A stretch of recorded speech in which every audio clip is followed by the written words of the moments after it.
Claire, I think you're probably right about greenlining, that the wind has gone out of that sail.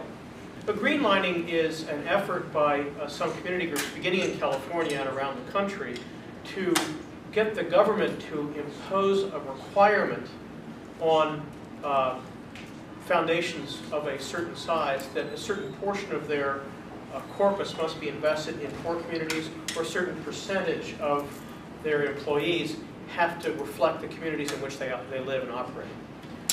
They take different approaches, and that was quite successful in California in what some people regard as a shakedown of some of the major foundations that, like Packard and Hewlett and others, that kind of collapsed and cut a deal before it went through the California legislation. To avoid the legislation. Gave several billion dollars, right. To give to these organizations. To give to these organizations. And whether it was within donor intent is a big question that the State Attorney General in California didn't oblige them to answer. But this is my question. I see that the biggest problem is in the states. You know, some of our biggest states, New York, not least among them, is nearly bankrupt, and it's going to get worse before it gets better. The federal government currently taxes private foundations at about 2.5% on the income off the corpus. I can well imagine a state government coming and saying, you aren't just a creature of federal law, you're also organized in a state.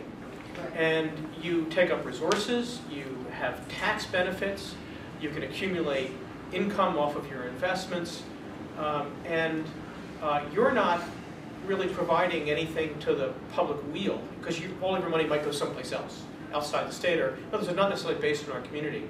So we want to impose on you a tax the way the federal government does, because you're a creature of state law. You should pay something other than a franchise tax to renew your state not-for-profit status once a year.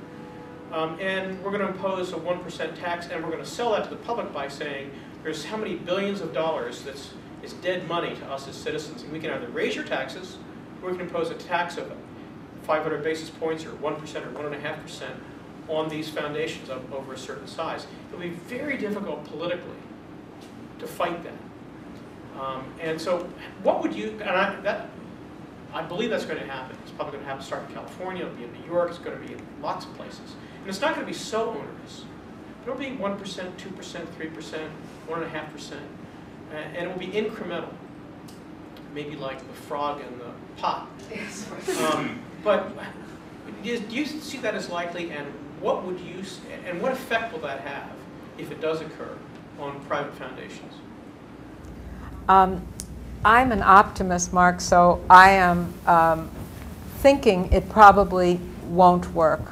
But that is the optimist in me, more than the sort of middle of the road, how do I really think it will be.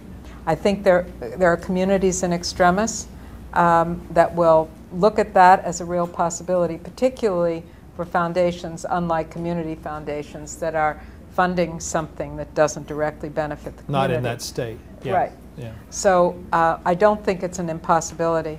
But I think what we need to do is we need to educate a larger percentage of the population, not just the professionals, but everybody, to understand what philanthropy does writ large. And we need to help everybody understand that if philanthropies leave this country, as companies have when they could get a more comfortable deal somewhere else, including just offshore, that local communities will be at a big disadvantage. They will lose jobs. They will lose small businesses that serve the nonprofit sector and stay in business based on that commerce. They will lose the occupancy of real estate in their downtown. That is, there would be a net commercial loss to communities that appear to be imposing unfair restrictions on the workings of foundations.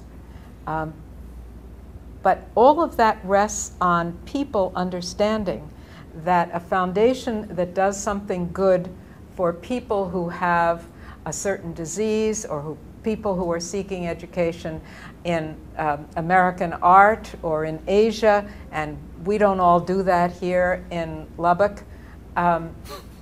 That's a way of saying that the foundations elsewhere that do attend to things that affect us here in Lubbock are going to find their communities unfriendly. And the whole system starts to come down. And shrink, yeah. And yeah, shrink. starts to shrink. And that kind of shrinkage and alienation not only harms the foundation sector as it is, but imagine young entrepreneurs who are saying, I've gotten to a certain point, I don't want to just keep doing this, I'm going to let the business work, hire people to do it, and I'm going to become a philanthropist. Part of that is because it seems fulfilling. It seems as though they'll be appreciated.